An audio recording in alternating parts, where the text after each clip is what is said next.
Happy Valentine's Day, everyone! Or maybe it's the day before. Well, whatever day it is, I hope you're having a good one, whether you're with a partner or alone with your thoughts just like me. To match the occasion, I've decided to see if we can find logic and statistics in the topic of love. How, you may ask? Well, we're going to be going through the main boy Red's love life and seeing which of his 3 potential partners gets the most backing from the authors. In other words, which one of Red's main ships is the most canon. Now, before I get any angry comments, this video really isn't all that serious, it's more of a joke than anything. But at the same time, I'm still curious to see what the results are going to be. And for the record, I'm going to be as unbiased as possible. I'm more of a Manga Quest guy myself anyway. As I said, Red's got 3 potential suitresses who can sweep him off his feet. First, the Cerulean City gym leader and first admirer of Red, Misty. Second, the evolver of the Dex Hoarders and the ever so charming Green. And lastly, the girl blessed by the Viridian Forest, Yellow. But we're going to be deciding this on who gets the most moments, most blushes, and what the dialogue is saying. So with the yapping all done, let's get straight into things, starting with Misty. Now right off the bat, Misty has a big disadvantage against the others. The reason being, she's not a Dex Hoarder. Because of this, it means she's not as important to the plot, thus meaning she doesn't get as much screen time to interact with Red. On the other hand, because she has less screen time, it means what little she has more quality than the others. The first time these two meet is all the way back in the first volume, right after Red has acquired his first gym badge. Misty's getting cooked by her own rampaging Gyarados, and with her last Pokemon feeling weak, she's the perfect damsel in distress for our boy Red to impress. Misty's initially against getting a kid like him involved, but as Red says, he isn't just any old kid, he's Red. Gyarados unleashes a Hydro Pump directly at Red's Bulbasaur, being the very same move that nearly took down her Staryu, but Bulbasaur eats it for breakfast. He then has to use Leech Seed in order to drain Gyarados' health, allowing Misty to recover and get back into the fight. Now it's time for the double date to begin.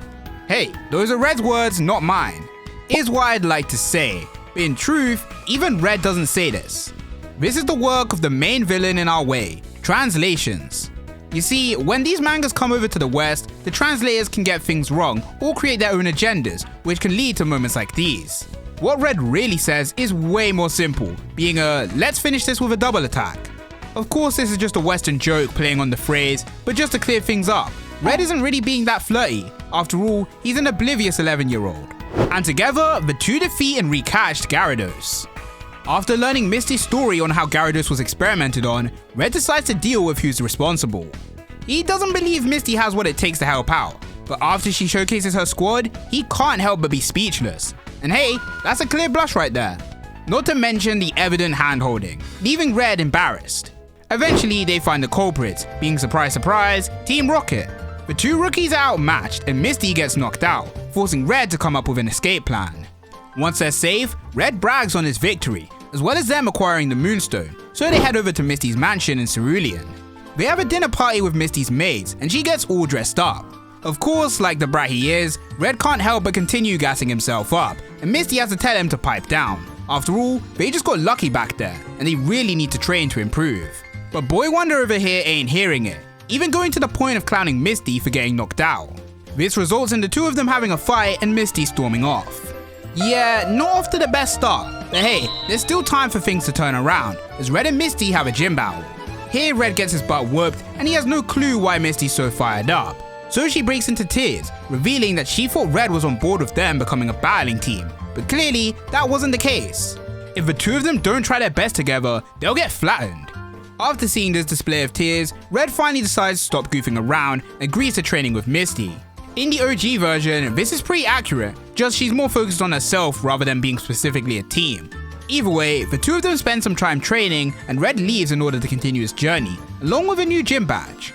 The next time these two interact is when Red's trying to get the HM for Surf. He fails hard and nearly drowns. Luckily though, he's saved by a Gyarados and a mermaid. Well, not actually a mermaid, but rather Misty, who tells Red next time to rely on her if he needs help with water, deciding to let him borrow her Gyarados. Little did she know though, this Pokemon will become a permanent member of his team. It's a pretty short encounter since Misty's busy at the gym, but at least she gets to say a loving goodbye, which is consistent across translations. After this, the two's interactions would literally become as rare as finding a shiny, but at least Misty would check up on him when Red went missing. Not only that, Red personally asked her for help in becoming an official gym leader, so he clearly values her advice amongst the others. He also asked Brock, but let's ignore that for now. Once Red's back in action, Brock and Misty visit him, giving him their notes on becoming a gym leader. Red does succeed in his exam, but he doesn't follow through being a leader due to his injuries, leading to him having to go to Mount Silver to heal. Now, despite these two not having screen time together, we still get to see how Misty feels about Red. So far, things were pretty platonic, but during her encounter with Suicune, we see how she really feels. Back when they were leaving Red's home, she saw him speaking to Yellow over a FaceTime. Could this be jealousy? Nah, not really. It's more of a case of her feeling low self-esteem. After all, Red doesn't really see her how she sees him. Suicune then appeared and chose Misty as its trainer, which raises her self-esteem back up, reminding her she isn't just a side character. Yet. Later on in the big battle, Erika noticed Misty's changed, understanding that she's decided to go all in with her feelings for Red, and will likely confess to him next time she sees him, giving her a flower and wishing her good luck. Now if this flower represents their relationship, that's not a good thing, cause this thing gets torn to pieces by the big bad.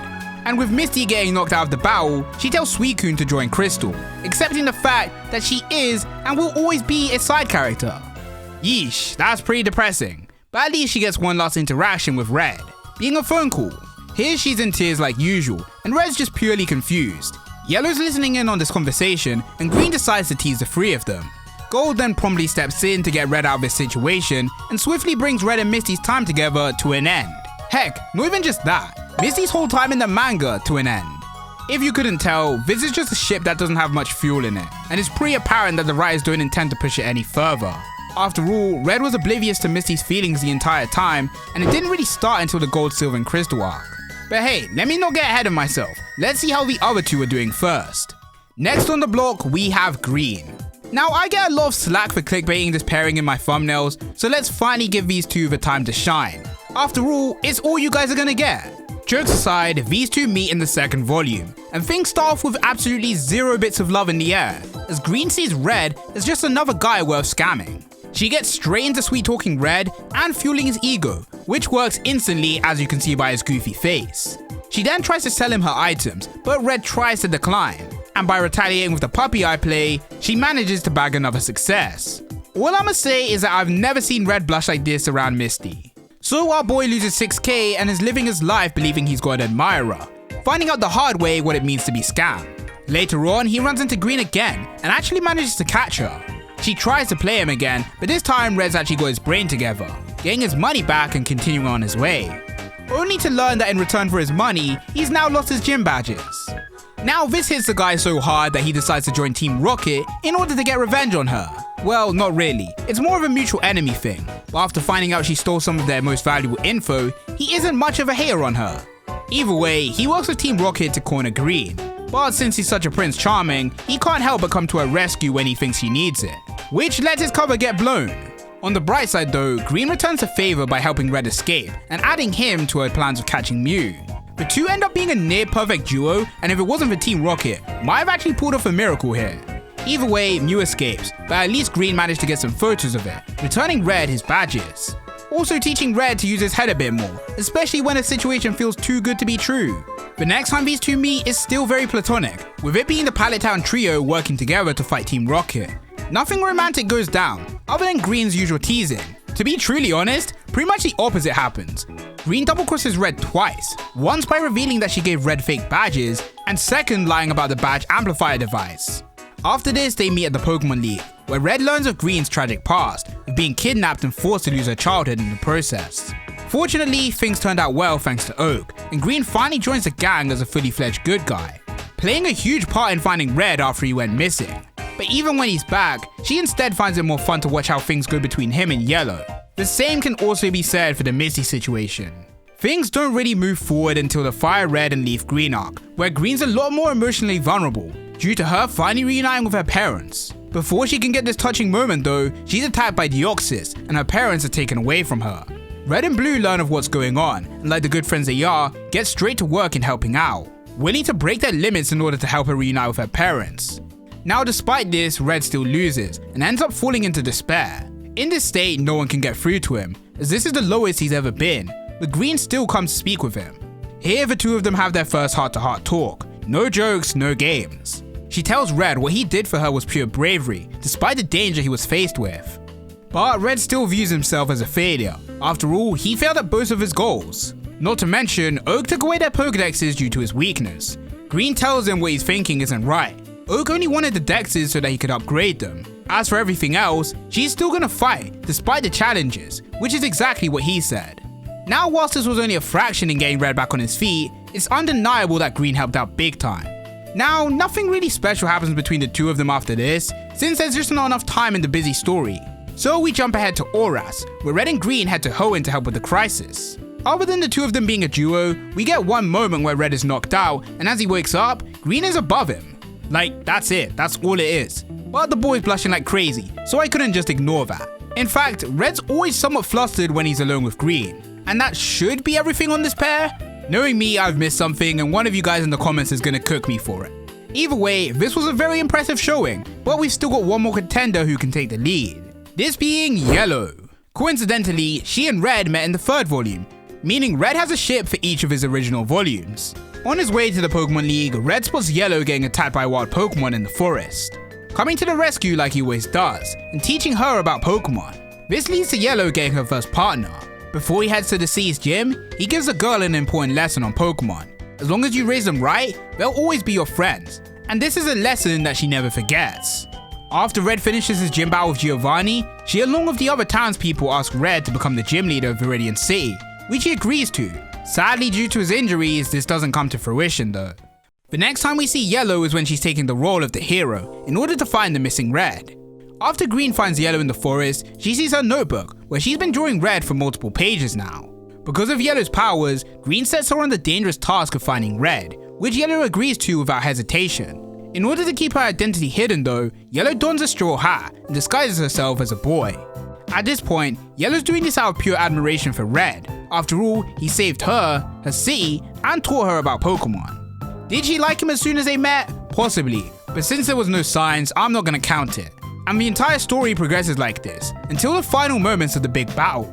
Red, Blue, and Green channel their Pokemon's energy through a piece of thread connected to Yellow, allowing Yellow and Pika to tap into the power of the Viridian Forest and defeat Lance.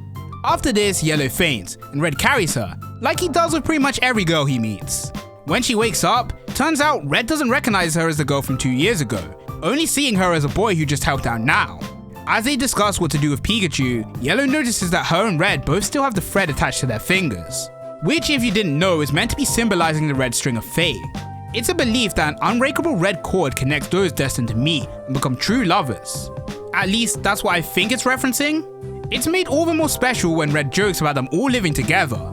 For now though, things are just like with Misty, a one-sided crush. In the next arc, Yellow's going to Pikachu for herself, being a female named Choo Choo. When she meets up with Red, their Pikachus get along, with Pika even being shy. Daisy asks Yellow if she's told Red about being a girl, but she still hasn't gone around to that.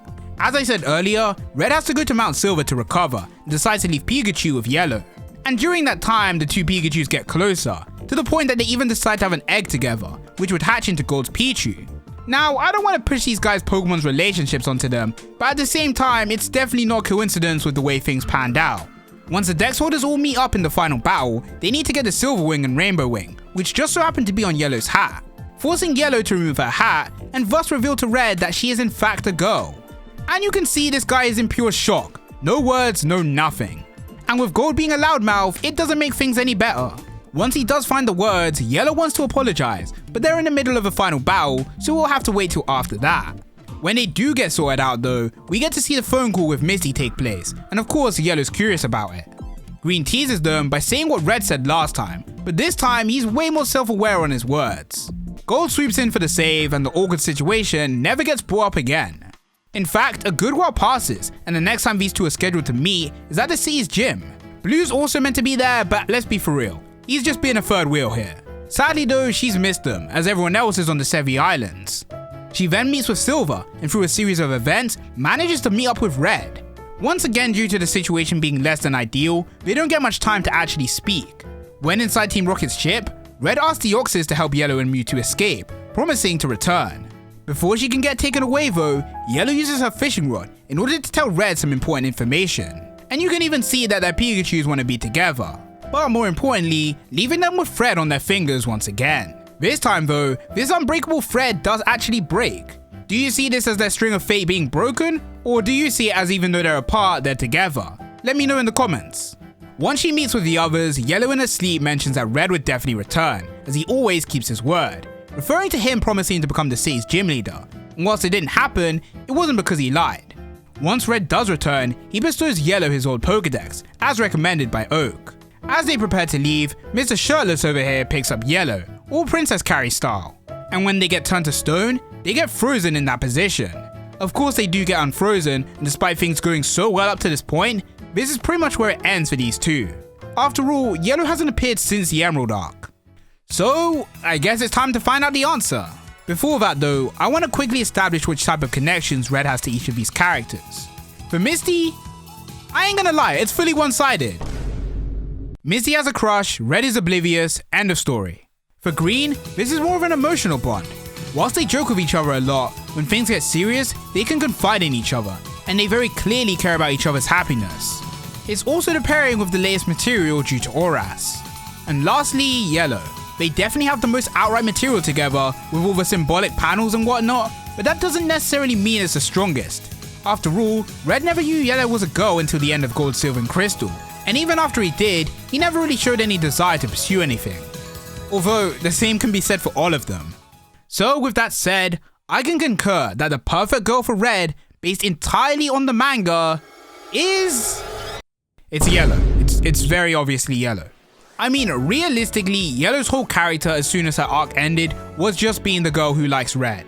And it's definitely part of the reason why whenever we do see her, it's always with characters other than Red. A large majority of the cast know that she likes Red, other than Red, since he's a dummy. Their Pokemon literally met and had a child in barely any time, and they'd be spamming that Red string of fate. Not to mention, they love paneling them together. Now, before you get angry, does this mean that this pairing's canon? No. Despite everything I said, Red clearly has no interest in dating anytime soon. He thinks Green's pretty, but it doesn't matter. He's super nice to Yellow, but it doesn't matter. He couldn't give a damn about Misty, but it doesn't matter. Y'all compare him with whoever you want, it really doesn't matter. Whatever you pick though, just make sure you respect the opinions of others and don't get into a fight over fictional characters. Well, except when it comes to Manga Quest. That's the only thing I'll fight people over. With that said and done, I'll see you all in the next one. Take care.